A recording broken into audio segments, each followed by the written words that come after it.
Hi friends, welcome to our channel. ఈ రోజు notification చాలా మంచి నోటిఫికేషన్.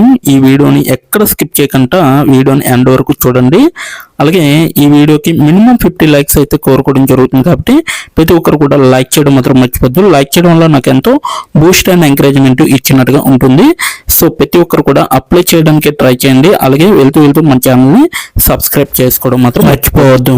మీరు నన్ను ఫాలో అవ్వాలనుకుంటే కింద డిస్క్రిప్షన్ బాక్స్లో WhatsApp, Telegram, Facebook, Instagram links అయితే ఇవ్వడం జరిగింది. డైరెక్ట్గా మీరు నాతో కాంటాక్ట్ అవ్వచ్చు. మీకున్న డౌట్స్ అన్ని కూడా క్లారిఫై చేసుకోవచ్చు. అలాగే ఇప్పుడు జాబ్ యొక్క ఫుల్ డీటెయిల్స్ మనం క్లియర్గా తెలుసుకున్నాం.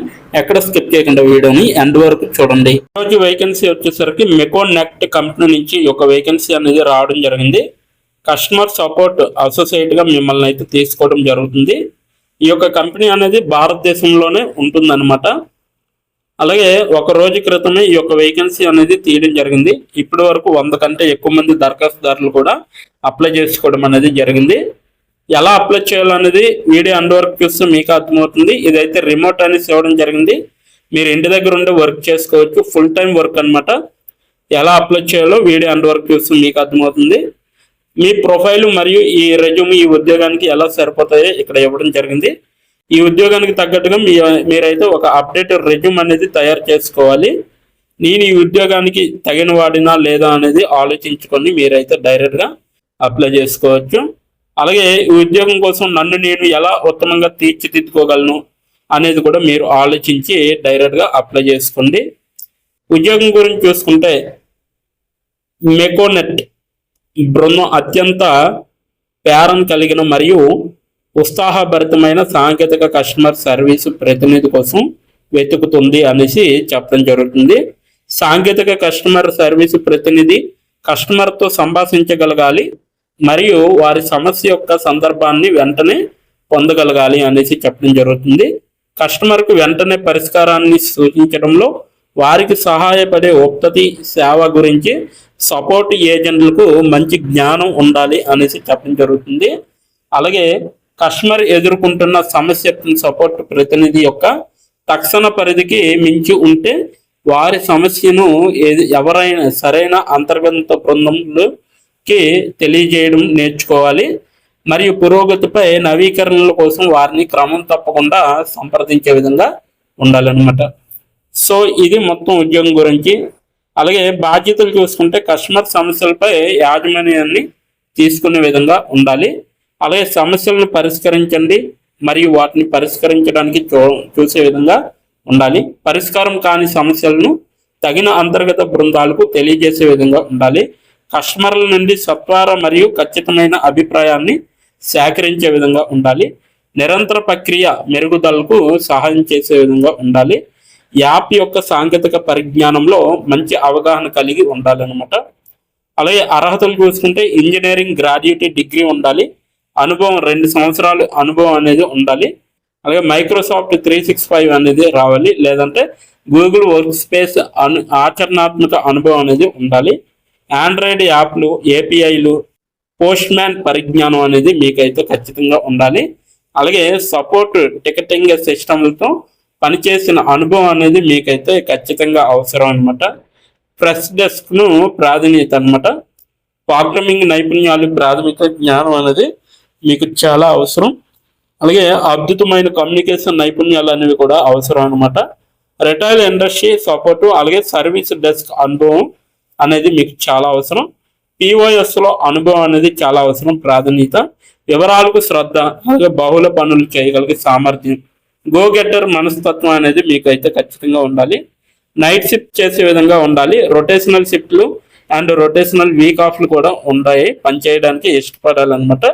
అవసరం వచ్చేసరికి మీకు ల్యాప్టాప్ అయితే ఖచ్చితంగా ఉండాలి. ఇష్టపడే పని స్థానం అయితే హైదరాబాద్లో ఉండే విధంగా ఉండాలి. సో ఇది మొత్తం నోటిఫికేషన్ యొక్క పూర్తి వివరాలు. మీరు ఈ నోటిఫికేషన్కి అప్లై చేయాలనుకుంటే నేను కింద డిస్క్రిప్షన్ బాక్స్లో ఈ నోటిఫికేషన్ లింక్ అనేది ఇవ్వడం జరిగింది. అప్లై ఆన్లైన్ లింక్ అనేది ఉంటుంది. అక్కడికి వెళ్ళి మీరు డైరెక్ట్గా అప్లై చేసుకోవచ్చు. ఇప్పుడు ఎలా అప్లై చేయాలో నేను క్లియర్గా చెప్పడం జరుగుతుంది. ఎండ్ వరకు చూడండి, ఎక్కడ స్కిప్ చేయకుండా. ఇప్పుడు ఎలా అప్లై చేయాలో మనం తెలుసుకున్నాం. డిస్క్రిప్షన్ బాక్స్లో ఇచ్చిన లింక్ మీరు ఓపెన్ చేయగానే మీకు ఈ విధంగా నోటిఫికేషన్ అనేది ఓపెన్ అవుతుంది. ఇక్కడ మీరు ఈజీ అప్లై పైన క్లిక్ చేస్తే మనకి నెక్స్ట్ పేజీ అనేది ఓపెన్ అవుతుంది. ఇక్కడ నెక్స్ట్ పేజీలో అప్లై టు అని ఉంది కదా, అక్కడ దాని పక్కన కంపెనీ నేమ్ అనేది రావడం జరుగుతుంది. ఏ కంపెనీకి అయితే అప్లై చేస్తున్నారో ఆ యొక్క కంపెనీ నేమ్ అనేది రావడం జరుగుతుంది. దాని తర్వాత మీరు మీ యొక్క ఈమెయిల్ ఐడితో లింక్డ్ఇన్లో లాగిన్ అయ్యి ఉండాలి. అలా అయి ఉంటే మీకు ఈమెయిల్ ఐడి కూడా కనబడుతుంది. ఫోన్ కంట్రీ కోడ్ అనేది కూడా కనబడుతుంది. అక్కడ మీ యొక్క ఫోన్ కంట్రీ కోడ్ని మీరు ఎంటర్ చేయాలి. మనది ఇండియా కాబట్టి +91 అని ఉంటుంది. మొబైల్ ఫోన్ నెంబర్ ఉంది కదా, అక్కడ కూడా మీ యొక్క పర్మనెంట్ మొబైల్ నెంబర్ అనేది ఇవ్వాలి. తర్వాత మీరు నెక్స్ట్ అనే ఆప్షన్ పైన క్లిక్ చేయాలి. నెక్స్ట్ పేజీకి తీసుకువెళ్తుంది. ఇక్కడ మీరు మీ యొక్క రెజ్యూమ్ అనేది అప్లోడ్ చేయాలి. డాక్యుమెంట్లో కానీ పీడిఎఫ్లో కానీ రెజ్యూమ్ని అప్లోడ్ చేయాలి. మినిమం రెజ్యూమ్ అనేది 2 MBలో ఉండాలి.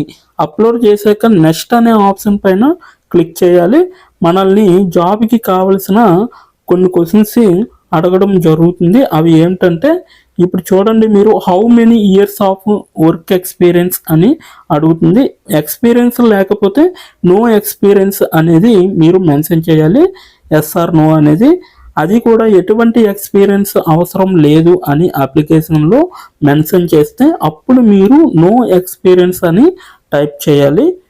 ఎక్స్పీరియన్స్ ఉన్నవాళ్ళు కంపెనీ నేము, ఏ కేటగిరీలో వర్క్ చేశారు, కేటగిరీ నేమ్ అనేది ఇవ్వాలి. కంపెనీలో ఎప్పుడైతే జాయిన్ అయ్యారో స్టార్ట్ డేట్ అనేది ఇవ్వాలి. మీరు ఎప్పుడు మానివేశారో అంటే ఆ కంపెనీ నుంచి మీరు ఎప్పుడు లీవ్ అయ్యారో ఎండ్ డేట్ కూడా మీరు ఇవ్వాలి. CTC total package of year అంటే మీకు పర్ ఇయర్కి ఎంత ప్యాకేజ్ వచ్చిందనేది కూడా మీరు మెన్షన్ చేయాలి. ఎక్స్పీరియన్స్ లేని వాళ్ళు company name, starting date, end date, CTC ఇవేమీ ఇవ్వక్కర్లేదన్నమాట. నెక్స్ట్ వన్ చూసుకుంటే, what is your level of proficiency in English అంటే మీకు ఇంగ్లీష్లో ఎంత ప్రావీణ్యం ఉందో వీళ్ళైతే అడగడం జరుగుతుంది. ఎక్సలెంట్ అయితే ఎక్సలెంట్, గుడ్ అయితే గుడ్, యావరేజ్ అయితే యావరేజ్, బిలో యావరేజ్ అయితే బిలో యావరేజ్, ఇలా ఇచ్చిన పాయింట్స్లో ఏవో ఒక ఆప్షన్ని మీరు సెలెక్ట్ చేసుకొని మీరైతే అక్కడ మెన్షన్ చేయాలి. నెక్స్ట్ పాయింట్ చూసుకుంటే, హౌ మచ్ శాలరీ ఎక్స్పెక్టేషన్స్, ఈ కంపెనీ నుంచి మీకు ఎంత శాలరీ కావాలనేది అడగడం జరుగుతుంది. అది కూడా మీరు మెన్షన్ చేయొచ్చు.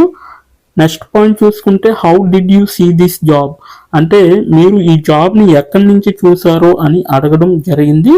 సో మీరు యూట్యూబ్ అయితే యూట్యూబ్, ఫేస్బుక్ అయితే ఫేస్బుక్, ఇన్స్టాగ్రామ్ అయితే ఇన్స్టాగ్రామ్, లింక్డ్ఇన్ అయితే లింక్డ్ఇన్, నౌకరీ అయితే నౌకరీ. సో ఈ 4 అంటే ఈ 5 రకాలలో మీరు ఎక్కడి నుంచి అయితే ఈ యొక్క జాబ్ పోస్టింగ్ని చూసారో సో అది మీరు మెన్షన్ చేయాలి. నెక్స్ట్ వన్ వచ్చేసరికి మీకు బ్రీఫ్ యువర్ సెల్ఫ్ ఇంట్రడక్షన్ అని ఉంటుంది. అక్కడ మీరు ఒక 5 or 10 లైన్స్ మీకోసం మీరు రాస్తే సరిపోతుందన్నమాట. ఫైనల్గా మీరు సబ్మిట్ యువర్ అప్లికేషన్ ఆప్షన్ పైన క్లిక్ చేస్తే మీ అప్లికేషన్ అనేది కంపెనీ వాళ్ళకి చేరుతుంది. మీ రెజ్యూమ్ని చూసి అలాగే మీ స్కిల్స్ని చూసి మీ డీటెయిల్స్ అన్నీ చూసి డైరెక్ట్గా మిమ్మల్ని కాంటాక్ట్ అవ్వడం అనేది జరుగుతుంది. లేదా మీరు ఇచ్చిన ఈమెయిల్కి ఇంటర్వ్యూ మెయిల్ పంపడం జరుగుతుంది అన్నమాట.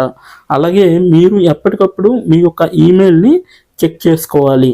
సో ఇదన్నమాట మొత్తం అప్లై చేయవలసిన ప్రాసెస్. నోటిఫికేషన్ పూర్తి డీటెయిల్స్ చూస్తారు కదా, ఇంకెందుకు ఆలస్యం, వెంటనే అప్లై చేసుకోండి. ప్రతి ఒక్కరు కూడా ఈ నోటిఫికేషన్కి అప్లై చేసుకుంటారని కోరుకుంటున్నాను. ఇప్పటి వరకు ఈ వీడియోని చూసిన ప్రతి ఒక్కరికి చాలా చాలా థ్యాంక్స్ ఫర్ వాచింగ్.